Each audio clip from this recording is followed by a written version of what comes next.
ಇವತ್ತು ನಾವು ಮದುವೆ ಗ್ರಾಮಕ್ಕೆ ಮೆಣಸಿನ ಒಂದು ಬೆಳೆಗೋಸ್ಕರ ಅಗ್ರಿ ಪ್ರಾಡಕ್ಟನ್ನು ಕೊಟ್ಟಿದ್ದೀವಿ ಮತ್ತು ಇವತ್ತು ರೈತರಿಗೆ ಅದನ್ನು ಬಳಸಿದ ಮೇಲೆ ಈ ಒಂದು ಬೆಳೆಗೆ ಯಾವ ರೀತಿ ಒಂದು ಪರಿಣಾಮಕಾರಿಯಾಗಿ ಹೊಮ್ಯದಂತೇಳಿ ರೈತರನ್ನ ಸ್ವತಃ ಕೇಳೋಣ್ರಿ. ನಮಸ್ಕಾರ ಸರ್. ನಮಸ್ಕಾರ ಸರ್. ತಮ್ಮ ಹೆಸರು ಸರ್? ಗಣೇಶ್ ಬಾಬು ರಾಠೋಡ್ ಸರ್. ಹೌದ್ರಿ. ಈ ಮೆಣಸಿನ ಬೆಳೆಗೆ ನೀವು ಯಾವ್ಯಾವ ಪ್ರಾಡಕ್ಟನ್ನು ಯೂಸ್ ಮಾಡಿರಿ ಸರ್? ಇದು ಸರ್ ಅಗ್ರಿ 82 ರೀ, ಅಗ್ರಿ ಕೆಮಿಕಲ್. ನಿಮ್ಗೆ ಇನ್ನು ಸಜೆಸ್ಟ್ ಮಾಡೋಕ್ಕಿಂತ ಮುಂಚೆ ಇಷ್ಟೊಂದು ಉತ್ತಮವಾಗಿ ಬರ್ತದೆ ಅಂತೇಳಿ ನಿಮ್ಗೆ ಅನಿಸುತ್ತೆ? ನಮಗೆ ಅನಿಸಿದ್ದಿಲ್ಲ. ಮತ್ತು ಇವತ್ತು ನಮ್ಮ ಉಳಿದ ರೈತರಿಗೆಲ್ಲ ಈ ಒಂದು ಏನು ಸಂದೇಶ ಕೊಡೋಕೆ ಇಷ್ಟಪಡ್ತೀರಿ ಸರ್? ಈ ಔಷಧಿ ಅಗ್ರಿ ಇದು ವೆಸ್ಟೇಜ್ ಕಂಪ್ನಿ ಔಷಧ ಪ್ರಾಡಕ್ಟ್ ಯೂಸ್ ಮಾಡಿದ್ರೆ ಸರ್, ಹಾಂ ರೀ, ಇದರದಿಂದ ನಮ್ಮ ಬೆಳೆ ಉತ್ತಮ ಬರ್ತಾ ಇದೆ ಅನ್ನೋದು ಒಂದು ಸಂದೇಶ ಕೊಡ್ಬೇಕು ನೋಡಿರಿ.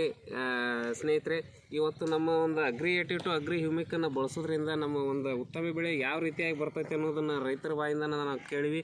ಅದನ್ನು ಕೇಳೋದಷ್ಟೇ ಅಲ್ಲ, ಪ್ರತಿಯೊಬ್ಬ ರೈತನೂ ಅದರ ನಮ್ಮ ಒಂದು ವೃತ್ತಿಯೊಳಗೆ ಅಳವಡಿಸ್ಕೊಳ್ಳೋದ್ರಿಂದ ನಮ್ಮ ಒಂದು ಬೆಳೆಯನ್ನು ಚೆನ್ನಾಗಿ ಬೆಳಿಬೋದು ಅಂಥೇಳಿ ತಿಳಿಸ್ತಾ ನಾನು ಮಾತನ್ನು ಮುಗಿಸ್ತೀನಿ. ನಮಸ್ಕಾರ.